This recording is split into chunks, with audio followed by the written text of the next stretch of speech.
each other. What would that have to do with each other?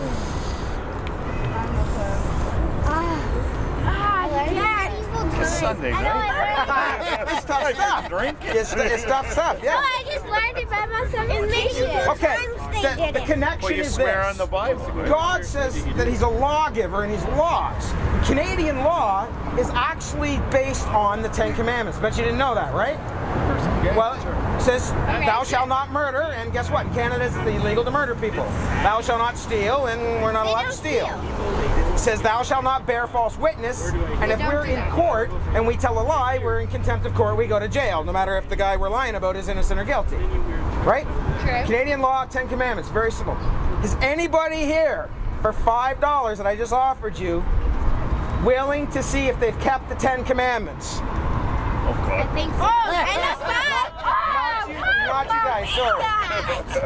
Come on, Mom! Come on, somebody. Come on, Linda, you have it? Sure? You have it? Come on, somebody. I did! I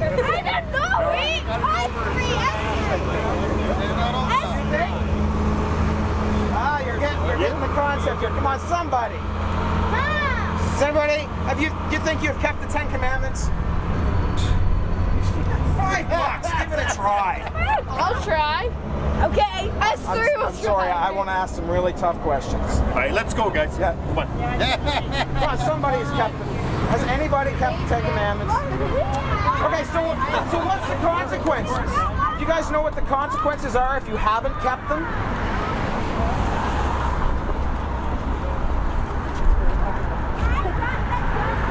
What happens if you break the law?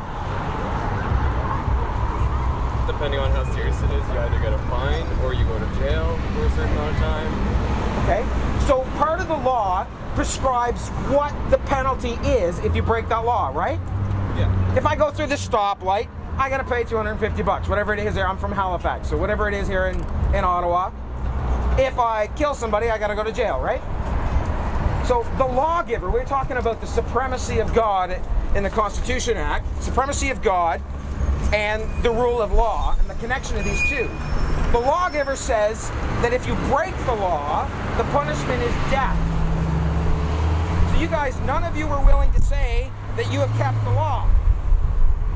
So that means, the Bible also says that it's appointed unto man once to die and then to be judged.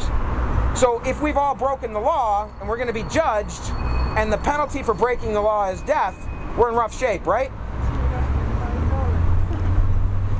So what do you do? No,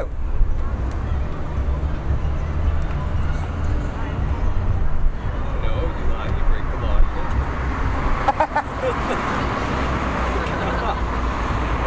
I mean, it doesn't sound like an easy fine to pay, right? You gotta die. Tough go, right? Well, if it's based on the Ten Commandments, which comes from the Catholic religion, then in that regard, there's also the aspect of forgiveness, and you can always ask forgiveness.